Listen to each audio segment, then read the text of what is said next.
Olá, quinto ano, tudo bem com vocês? Hoje, na nossa aula de geografia, nós vamos dar continuidade, ao estudo sobre a população brasileira. E hoje nós vamos continuar sobre a desigualdade no Brasil. Ai, tia, de novo, sim, infelizmente, Porque a desigualdade no Brasil é muito grande, nós precisamos falar sobre ela, tá bom? Então, pegue para nós aí a apostila, página 221, vamos lá? Ampliação dos saberes, hora do texto, mais desigualdade? Você certamente percebeu que há uma grande desigualdade de renda entre os brasileiros. Mais da metade da população vive com menos de 2 salários mínimos. Essa desigualdade fica ainda mais evidente quando consideramos, a partir de dados coletados pelo IBGE, que há menos oportunidades de educação, saúde e trabalho são ainda menores para indígenas e afrodescendentes, Então, ainda tem algumas parcelas da população que sofrem ainda mais, com essa desigualdade. A história da nossa colonização, com a imposição da cultura e dos valores europeus, provocou desigualdade no atendimento às culturas dos demais grupos, já que para os colonizadores, índio era selvagem e africano era escravo. Essa visão permanece ainda nos dias de hoje, trazendo para esses cidadãos consequências que vão desde a questão do reconhecimento, constituem mais da metade da população, quer dizer, eles não são poucos, são muitos, E apesar disso, ganham bem menos e não têm uma qualidade de vida boa, Nem oportunidades. Até o preconceito diário, Infelizmente, a gente vê casos de preconceito ainda no Brasil, Pleno século XXI, a gente sabe que as pessoas são todas iguais, Não existe diferença, que a cor da pele, a forma do cabelo, a cor do cabelo, isso não influencia em nada, Na inteligência, no intelectual das pessoas, Tem nada a ver isso. E mesmo assim, algumas pessoas ainda sofrem preconceito e algumas ainda praticam preconceito, Atos de preconceito embasados, sabe-se Deus no quê, Realmente é muita falta de sabedoria, O censo de 2010 revelou que a população indígena é composta de 896.917 indivíduos em todo o país. Essa população caracteriza-se por altas taxas de natalidade e de mortalidade. As proporções de indivíduos de 0 a 14 anos de idade correspondem a 36,2% e de 15 a 64 anos a 58,2%. Então, os povos indígenas, eles representam, uma grande parcela da população ainda, Lembrando que povos indígenas não são só os índios, Daqueles que vivem lá no meio da floresta. Existem povos indígenas, pessoas, que são índias e que vivem nas cidades hoje, A maior parte deles vivem em terras indígenas, 57,7%, predominantemente em áreas rurais, 63,8%. Muitos vivem em áreas urbanas, onde mantêm suas práticas tradicionais. Em São Paulo, por exemplo, existe a aldeia Guarani, em Parelheiros, Aqui no Espírito Santo também, bem próximo a nós, também existem algumas aldeias indígenas, tá bom? Vale a pena, pode visitar também, tá? Página agora 222. A taxa de alfabetização da população indígena, 76,7%, é menor do que a da população não indígena, 91,3%. Então, quer dizer, as pessoas não indígenas, elas têm uma taxa de alfabetização bem mais alta do que as indígenas, Quanto às moradias, somente 12,6% ainda são ocas ou malocas. Hoje, predominam casas com 60,3% de rede de abastecimento de água nas áreas urbanas e 65,7% de fossas rudimentares de esgoto nas áreas rurais. Então, eles têm um saneamento básico, E nem todos os índios vivem em ocas, como a gente às vezes imagina, tá bom? As terras indígenas estão na Constituição de 1988. Aí, olha só, esse trechinho aí é retirado da Constituição. Vamos ler, ó. São as terras tradicionalmente ocupadas pelos índios e por eles habitadas em caráter permanente, as utilizadas para suas atividades produtivas, as imprescindíveis à preservação dos recursos ambientais necessários ao seu bem-estar e as necessárias à sua reprodução física e cultural, segundo seus usos, costumes e tradições. Na prática, a demarcação dessas áreas permite maior proteção aos direitos dos índios. Então, essas terras indígenas, elas deveriam ser respeitadas, porque ela está na Constituição, né? E vamos lembrar que os índios, né? Os povos indígenas são os primeiros habitantes do Brasil, né? Por direito, a terra já é deles, não é isso? No mapa abaixo, observe as áreas indígenas legalizadas nos diferentes estados. Então, aí tem a legenda, olha só. Os pontinhos verdes está a identificar. Ainda não foram demarcados ainda estão, né, passando por um processo ainda, né? Que ainda precisam ser reconhecidas. Sabe-se que existem, mas não estão legalmente registradas, tá bom? A de amarelinho são as áreas já demarcadas. Observem que é bastante, né? Relativamente bastante áreas já demarcadas. Essa meio alaranjada, na verdade, não é nem amarelo, né? São as áreas já demarcadas, né? Tem documentação legal e tudo. E as áreas em vermelhos que estão passando pelo processo de demarcação, né? Que já está, como se diz, meio caminho andado, né? Já a população afrodescendente, apesar de hoje ser predominante no país, 51,7%, é a mais atingida pela desigualdade social. Os dados do IBGE apontam a violência contra a mulher, jovens e crianças, bem como a marginalidade, como alguns dos maiores indicativos dessa desigualdade. O que acontece? Ué, tia, mas por quê? Só porque a pessoa é negra? Então, isso tem raízes históricas. Como assim? Desde a colonização do Brasil, né? Quando os portugueses trouxeram negros para o Brasil para escravizá-los, para o trabalho escravo aqui. Quando se encerrou, né, a escravidão no Brasil, né? Quando lá de 13 de maio de 1888, perdão, quando da lei 13 de maio de 1888, né, quando a princesa Isabel, ela vai abolir a escravidão no Brasil, ela vai tornar livres todos escravos brasileiros, né, ou que estavam no Brasil, que foram trazidos para o Brasil. O que vai acontecer quando ocorre essa abolição? Não é dado a essas pessoas condições de vida. Ué, como assim? Eles não tinham lugar para morar, eles não tinham dinheiro porque eles eram escravos antes, eles não tinham nada. Então, onde eles vão morar? Como eles vão viver?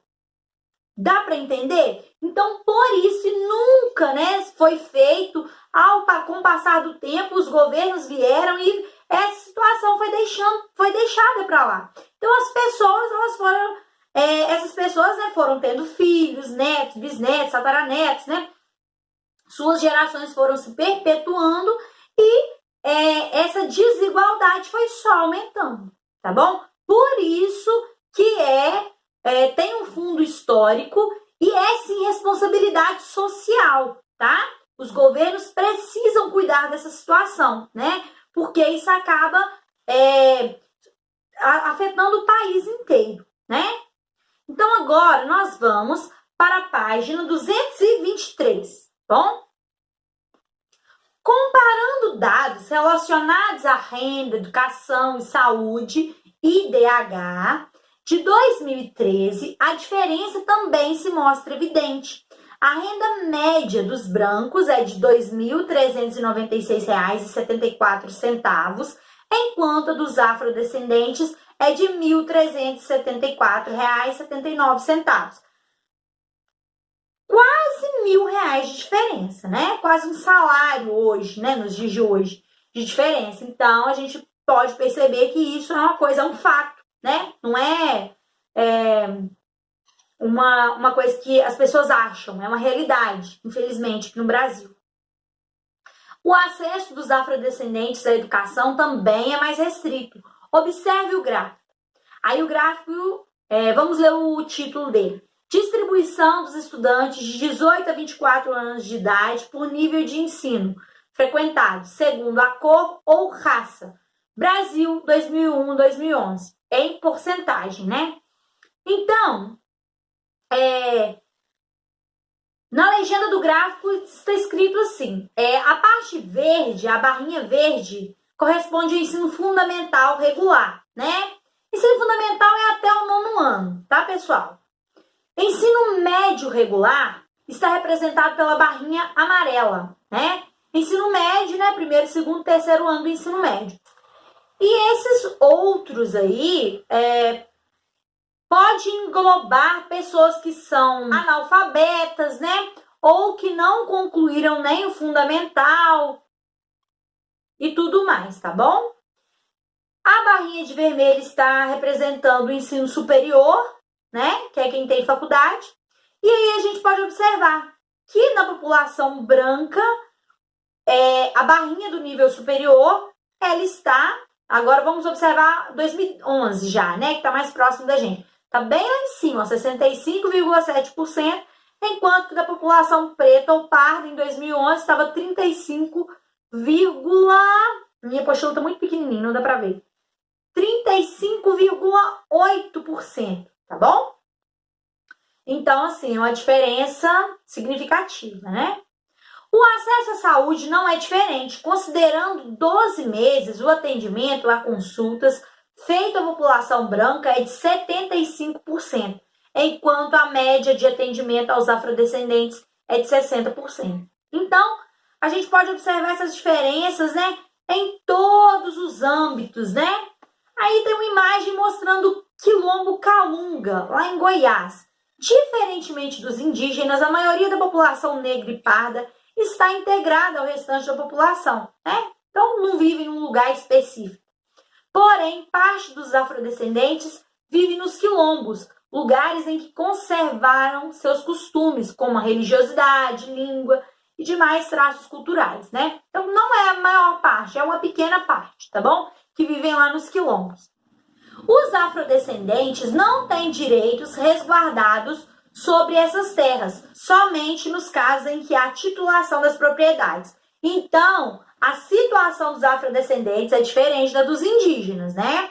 Os indígenas é um povo que já habitavam o Brasil, por isso eles já têm essa posse da terra, né? Um direito deles. Os afrodescendentes não, né? Então a situação deles ainda é um pouquinho mais delicada ainda. Observe no mapa abaixo as áreas quilombolas atuais, bem como sua situação legal. Então, tem um mapa, né, sobre as terras quilombolas e na legenda está escrito assim: a parte de rosa são as terras quilombolas tituladas, que estão legais, né? Tem documentação, tudo ok. E a gente pode perceber que são minoria, né? Bem poucas.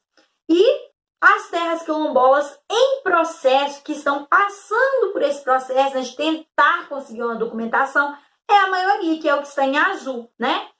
Então, são bastantes, né?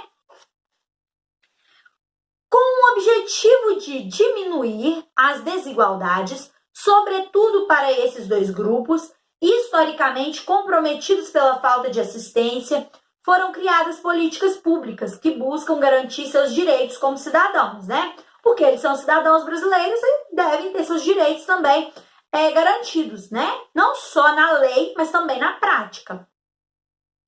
A situação dos indígenas mereceu um capítulo inteiro na Constituição de 1988 e ali estão prescritos os seus direitos básicos, né? Então já estão garantidos pela Constituição, né? Só precisam ser respeitados agora na prática. Já os afrodescendentes vêm lutando e obtiveram em 2010 conquistas importantes, como o Estatuto da Igualdade Racial, que propõe, além do crime de racismo, 20% de cotas para negros no atendimento de serviços públicos federal e leis de cotas no ensino superior, né? Então, isso é para garantir, né, o acesso dessas pessoas ao ensino superior, tá bom? Infelizmente, né, como nem tudo são flores, algumas pessoas usam de má fé dessas cotas aí. Tem pessoas que nem são negras ou nem têm necessidade financeira e utilizam dessas cotas raciais aí, né? E isso tem sido alvo de muitas discussões, tá bom? Vamos fazer a atividade diálogo com o texto da página 225.